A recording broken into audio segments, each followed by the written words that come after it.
sebagai apa waktu itu? Saya sebenarnya menyiapkan diri untuk yang terakhir. Tapi ternyata lebih dulu, ya nggak apa-apa. Tak jawab dulu Bang ya.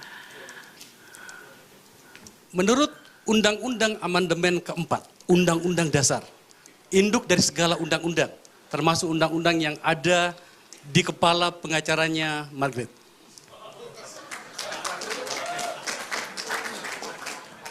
Pasal 20 ayat 20A ayat 1 Undang-Undang Dasar mengatakan Dewan Perwakilan Rakyat memiliki fungsi legislasi, fungsi anggaran, dan fungsi pengawasan.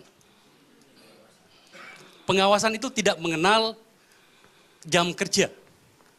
Sama dengan presiden, presiden itu menurut Undang-Undang Dasar Amandemen keempat selevel dengan anggota DPR atau sebaliknya.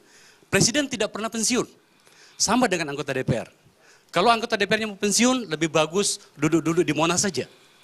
Nah, yang kedua dasarnya adalah ketetapan MPR RI nomor 6 garis miring MPR garis miring 2001 tahun 2001 tentang etika kehidupan bernegara.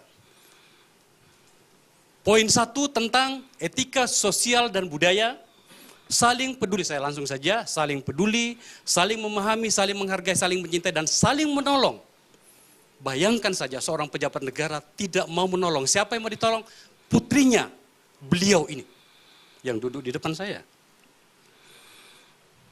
Bagian kedua tentang etika politik dan pemerintahan, tanggap akan aspirasi rakyat. Itulah alasannya anggota DPR tidak boleh menolak rakyat yang datang ke DPR atau apa yang terjadi di masyarakatnya. Selanjutnya adalah agar penyelenggara negara memiliki rasa kepedulian yang tinggi dalam memberikan pelayanan kepada publik. Publik itu adalah bagian dari apa yang terjadi di Bali. Dasarnya yang kemudian saya datang ke Bali adalah Undang-Undang nomor 17 tahun 2004 tentang MD3. Pasal 70 ayat 3 mengatakan fungsi pengawasan sebagaimana dimaksud dalam pasal 69 ayat 1 huruf C dilaksanakan melalui pengawasan atas pelaksanaan undang-undang dan APBN. Saya datang ke sana juga dalam rangka itu. Pasal 72 huruf D dan G. DPR bertugas melakukan pengawasan terhadap pelaksanaan undang-undang, APBN, dan kebijakan pemerintah. Termasuk kebijakan pemerintah dalam hal kepolisian, ya Pak Roni ya. Dan banyak, tak lanjutkan lagi. Peraturan DPR RI tentang kode etik DPR RI. Anggota harus menerima dan menjawab dengan sikap penuh pengertian terhadap pengaduan dan keluhan yang disampaikan oleh masyarakat. Mau selanjutkan Bang Karni, banyak ini loh. Ya, undang-undangnya ya ada bacain, ya.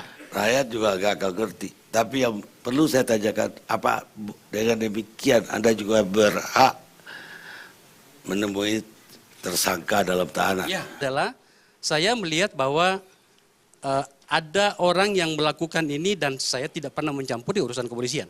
Sampai hari ini saya tidak pernah mau mencampuri urusan itu. Lagi Bang. Ya, pertanyaannya dari pertemuan Anda itu, kesimpulan Anda apa? Dia pelaku atau bukan pelaku?